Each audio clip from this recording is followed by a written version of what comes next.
Hello, people. Today I'm gonna tell you the story Nelson Mandela Long Walk to Freedom.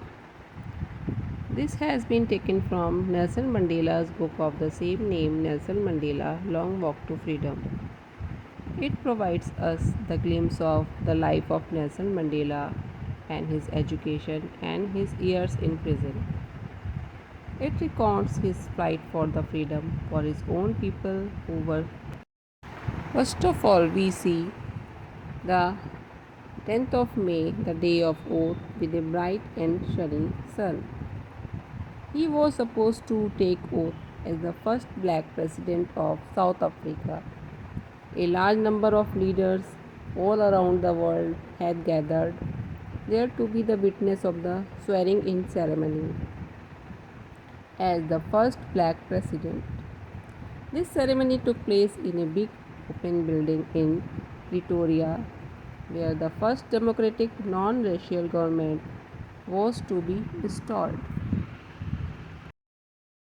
Now we see he was with his daughter Janani. Mr. De Klerk was the first person who took oath as second deputy president, followed by Mr. Thabo Mbeki, who swore as the first deputy president of South Africa. Nelson Mandela swore as the first black president of South Africa. He pledged to obey and uphold the Constitution and to devote himself to the well being of people. He also promised to make the nation free from poverty, deprivation, suffering, and all sort of discrimination. On the occasion of his oath ceremony, South African jets displayed the military power. It also showed the loyalty of military to democracy. The highest military generals saluted him. He recounted that they would have arrested him many years before.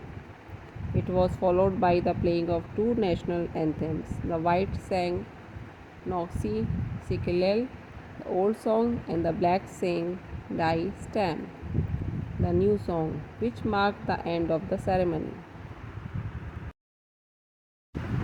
Apart from this, Nelson Mandela remembers about days gone by which will soon be the part of history, where the whites had formed a system of racial dominance against the blacks.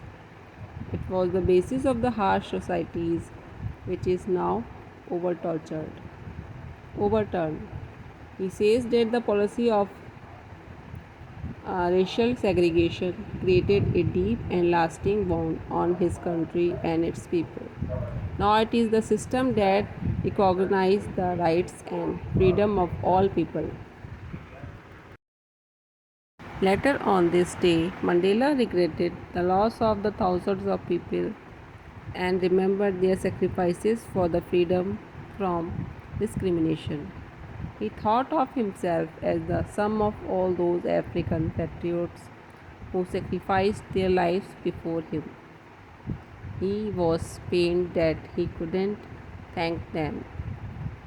He remembers great freedom fighters like Oliver Tambos, Walter Sisulu, Chief Lithuli, Yusuf Dadu, etc., who were the men of uncommon courage, wisdom, and generosity. He said that the country is rich in minerals, but its greatest wealth is its people. Now, the author says that being white or black is not the token of your goodness or superiority. No one is born hating other people, should love one another, which comes without force as it is natural. It is man's essential goodness. A man has to perform duties to his family, community, and country, which he didn't see in his country before. He pushed himself to fight for the blacks. A black man was punished if he tried to live like a human being and forced to live apart from his own people. So he was not allowed to perform his duties to his family.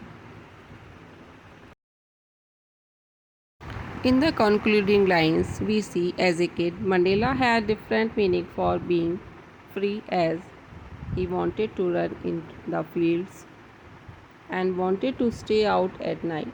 As he grew older, he wanted the freedom of livelihood for himself and his family. But soon he realized that such freedom was only an illusion. He realized that the brothers and sisters who looked like him were not free, so he joined African National Congress. His hunger for freedom became great for the freedom of his people. He desired that everyone should be given the right to live his own life. He wanted the oppressor and the oppressed to be liberated. As no one is free if one is talking someone else's freedom. Only such feelings can bring true freedom for everyone. Thanks for watching.